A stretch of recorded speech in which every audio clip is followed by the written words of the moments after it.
स्वागत है आपका आज की चाय पे।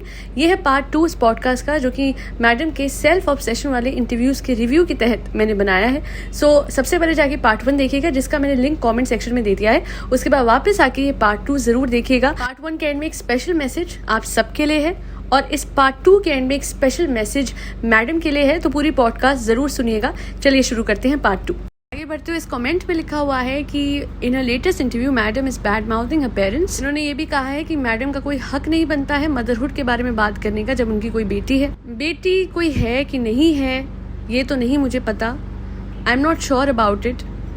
अगर है 1% तो फिर आप समझ लीजिए कि ये कभी खुदा ना खास्ता, भगवान ना करे, ये बात सामने आ गई तो उसी दिन इनके सारे फॉलोअर्स, सारे सब्सक्राइबर्स चले जाएंगे।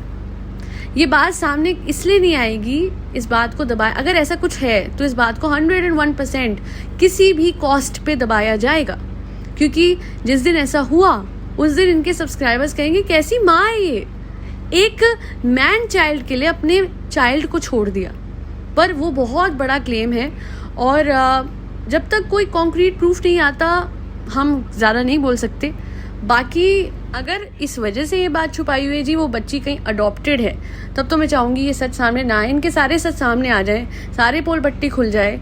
बट ये बात जो है अगर for the sake of her क्योंकि देखिए अगर उनके जो बच्ची के फादर हैं, जो मैडम के एक्स हस्बैंड है, उन्होंने भी ये बात छुपाई हुई है, तो कहीं ना कहीं हो सकता है कि वो बच्ची कहीं अडॉप्ट हो गई हो, क्योंकि मैंने फोटोज़ में देखा है उनके एक्स हस्बैंड की प्रोफाइल पे फोटोज़ नहीं है। अच्छा, मैं उनका नाम भी नहीं ले रही हूँ उनके एक्स हस्बैंड का, because he is not a public figure. Madam है सो कॉल्ड पब्लिक फिगर, उन्हें चाहिए ये सब कुछ fame name, he is not interested in all of that. तो ना तो मैं उनसे कभी सवाल पूछती हूँ, ना मैं उनको कभी DM करती हूँ। उसका कारण यही है because I don't want him to get into all of this. Already बहुत ट्रॉमा मैडम ने कॉज करा है अपने हस्बैंड को, और अगर देखिए बच्ची होगी तो वो कभी ना कभी ये सच सामने आना होगा, ऊपर वाला चाहेगा तो सामने आएगा। बाकी कोई भी माँ अगर ऐसे करती है कि एक आदमी के लिए अपने बच्चे को छोड़ देती है, एक रिसेंटली किसी ने मुझे वीडियो भी भेजा था, 1-2 बच्चे थे, वो रो रहे थे अपने फादर के साथ, अपनी माँ को गए थे पुलिस के सामने, पुलिस स्टेशन में, कि प्लीज़ वापस चलो मम्मी मम्मी। उस औरत को तरस नहीं आ रहा था। तो ये नहीं कह सकते हम कि ऐसी होती नहीं है, औरतें होती हैं ऐसी, बट बड़ा शॉकिंग होगा कि अपने जनाब को देवता कहने वाली ये मैडम ऐसी निकलेंगी, तो वो भी सामने आएगा। क्योंकि अभी रिसेंटली एक केस हो रहा है पारस का और स्नेहा का, तो कुछ बातें पारस की सिस्टर के हवाले से निकल के आ रही हैं। तो वो चीज़ें कितनी भी छुपा ले ये लोग, अगर कोई है कुछ है तो सामने आता है। और वो देखिए ऐसे टाइम पे आता है जब आज शी गॉट सेटल्ड, जो पारस की सिस्टर थी। तो ये अच्छा, मैंने देखा है पारस की सिस्टर के हस्बैंड बहुत दुखी रहे हैं, he uploaded a lot of videos, उनको धमकाया भी गया, बट ऊपर वाला चाहता था तो सच सामने आ ही गया ना, कोई रोक नहीं सका। मुझे नहीं पता इसमें सही कौन था गलत कौन था, हुआ क्या, पर हमें ये पता है कि यहाँ पे मैडम थी, जो हमारी मैडम है, she was obsessed with publicity and obsessed with जनाब एंड फैमिली। और जो उनके एक्स हस्बैंड है, he is a non problematic person, और वो प्राइमा फेसी दिखता है, क्योंकि अगर वो इतने ही गंदे और इतने ही बुरे और इतने ही दरिंदे थे तो सबसे पहले वो मैडम की इमेज और उनके कैरेक्टर पे सवाल उठाते। दुनिया ने उठाए पर उन्होंने नहीं उठाए। दिस शोज कि he is not a bad person. Prima facie तो यही लगता है, on the face of it तो यही लगता है। बाकी यही कहूँगी दैट मैडम आप जो कर रहे हो आजकल, ऐसा लगता है कि जैसे आपको वो सब कुछ मिल रहा है वापस जो कि आप छोड़ के आए हो, है ना। आप दूसरे के, कोई आपके लिए कभी करता था, आज किसी और के लिए आप कर रहे हो, वापस नहीं मिल रहा है सामने वाले से, रेसिप्रोकेट नहीं हो रहा है, तो ये भी आपका कर्मा ही है कहीं ना कहीं। आजकल मैं इंटरव्यू में एक और बात देख रही हूँ जो हर कोई मुझे कह रहा है कि why is she bad mouthing her father. अपने पेरेंट्स के लिए ऐसे क्यों कह रही है मैडम। तो मैं आपको एक चीज़ बताती हूँ कि जब तक तो मतलब था, जब तक तो व्लॉग में आ रहे थे तो उनको वो अच्छा दिखा रही थी, है ना। और पहले के इंटरव्यूज़ में भी मैडम ने यही कहा है कि मेरे फादर, मेरी मॉम चाहे मना कर दें, मेरे फादर मुझे मना नहीं करते थे किसी टॉय के लिए, और मेरे फादर का सपोर्ट था, एंडलेस सपोर्ट था, तभी जाके मैं एयर होस्टेस की जॉब करने गई और तभी जाके मैंने आगे का करियर परस्यू करा। तो आज इन्होंने सब कुछ जीरो में रिड्यूस कर दिया क्योंकि पापा से लड़ाई हो गई। पापा जो इनकी सिस्टर है उनकी तरफ हो गए थे किसी वजह को, और वजह भी ये थी कि इतने सालों बाद, कोविड के बाद वो आ रही थी, तो ऑब्वियसली यार फादर है, अपने बच्चे से नहीं मिलेंगे। एक बच्चे के लिए दूसरे बच्चे को कोई छोड़ता थोड़ी ना है। हाँ, दोनों में लड़ाई है तो अलग अलग ही तो मिल रहे थे, वो ये थोड़ी ना कह रहे थे पैचअप कर लो, ये कर लो। बट जो मैडम है वो वाली पर्सनालिटी है कि अगर आप इससे मिलने गए तो मेरे साथ सारे कनेक्शन कट कर देना। जो अपने फादर को नहीं छोड़ती हैं, अब आप मुझे ये बताइए, पब्लिक में मलाइन करती हैं अपने फादर की इमेज, वो अपने एक्स हस्बैंड की क्या इज्जत रखती? तो यहाँ पे आपको समझ में तो आ गया ना कि ये क्या चीज़ है। करिए इनसे लड़ाई और उसके बाद देखिए कि कैसे अपने व्लॉग्स में मीठा बन के ये आपको बदनाम करेंगी।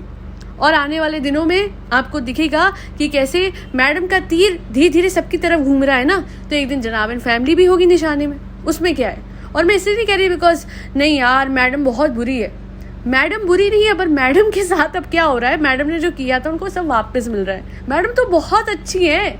ये होता है जब आप दुनिया के साथ गलत करते हो किसी के लिए, तो वही कोई आपके साथ गलत करता है दुनिया के लिए।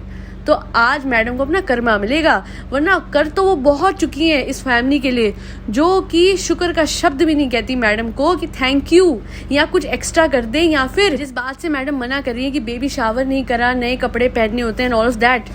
तो ये मैडम जो है, इनके लिए क्या एक सरप्राइज बेबी शावर भी ऑर्गेनाइज नहीं कर सकता ये परिवार, जिनका घर, जिनका फ्यूचर, जिनके बच्चों को पढ़ा दिया? पर नहीं, इस परिवार को अपने आप से मतलब है, गोटा पत्ती से मतलब है, ईश्वर कलेक्शन से मतलब है, और जनाब को टूनी से मतलब है। गलत मत समझिएगा, टूनी शो की बात कर रहा हूँ।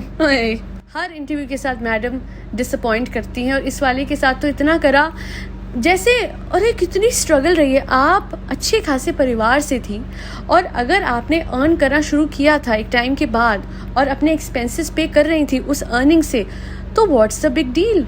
हम सारे लोग छोटी छोटी उम्र से शुरू कर चुके हैं।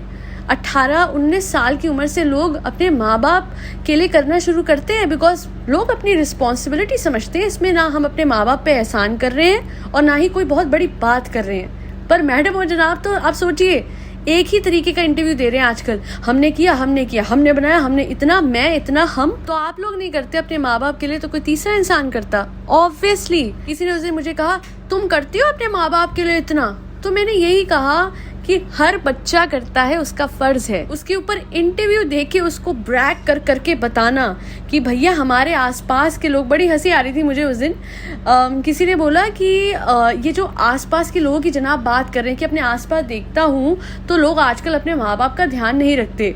तो किसी ने ये कहा था कि ऐसा लगता है कि अपने आसपास अपने मम्मी पापा को देख लिया जनाब ने कि कैसे उनके फादर ने अपनी माँ का ख्याल नहीं रखा, या फिर उनके ताऊजी ने, या जो भी।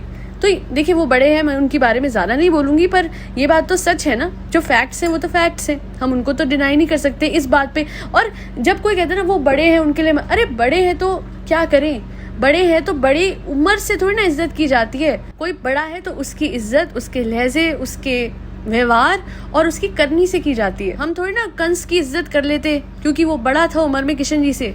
हमें पता था कि कंस गलत था तो भुगता ना एंड में, वही बात है यहाँ पे। और अंकल जी के बारे में बोलूँगी, उनका कोई बड़ा रोल भी नहीं था। हमें पता है एक बहुत ही अजीब सी सिचुएशन में वो स्टक थे।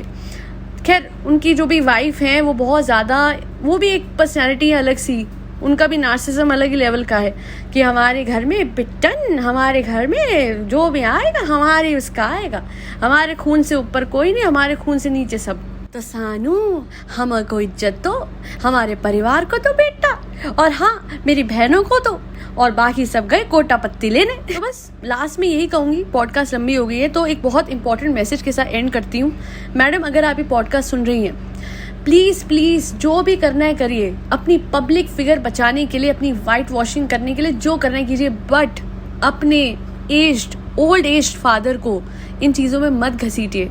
उनकी ये एज नहीं है अपने लिए बुरा सुनने की और ये देखने की कि देखो मेरी औलाद किस तरीके की है कि पूरी दुनिया में मेरी बदनामी कर रही है कि मैंने इसका खर्चा नहीं उठाया मुंबई का, इसकी माँ का खर्चा नहीं उठाया, मेरे घर के हालात अजीब से थे। आप ये करना बंद कर दीजिए। आप बहुत अच्छाइयाँ करती थी अपने फादर की अपने व्लॉग में, ये तो आपने अपना मतलब निकाल लिया और अब आपके फादर आपसे रूठ गए तो उनको मनाने के बजाय आप उनको चौराहे पे नहीं खड़ा कर सकती, इस तरीके से कटघरे में खड़ा नहीं कर सकती कि दुनिया उनसे इस एज में दुनिया उनको जज करे या उनसे सवाल पूछे कि आपने अपनी बच्ची को नहीं पाला, अपनी बीवी को घर से निकाल दिया, या फिर जो भी कुछ आपने इंटरव्यू में कहा गया, खर्चा नहीं उठाया, ऑल ऑफ दैट। ये गलत कर रही हैं आप। ऐसा आपको नहीं करना चाहिए। तब जब आपने बहुत प्रेजेस करे अपने फादर के अपने प्रीवियस इंटरव्यूज़ में, कुछ भी करिए, पर अपने माँ बाप को अपनी पब्लिक फिगर बचाने के लिए इस तरीके से बदनाम मत कीजिए, क्योंकि आप बहुत गलत चल रही हैं और ये बातें आप कुछ सालों बाद रिग्रेट करने वाली है। लिखित में ले लीजिए मुझसे। देखते ही देखते ऑलमोस्ट 20 मिनट की पॉडकास्ट हो गई आज। आई होप आप सबको पसंद आई हो। अगर आपको आई है तो आपको पता है आपको क्या करना है। You have to like, share and subscribe to आज की चाय। Thank you so much for tuning in to आज की चाय पॉडकास्ट।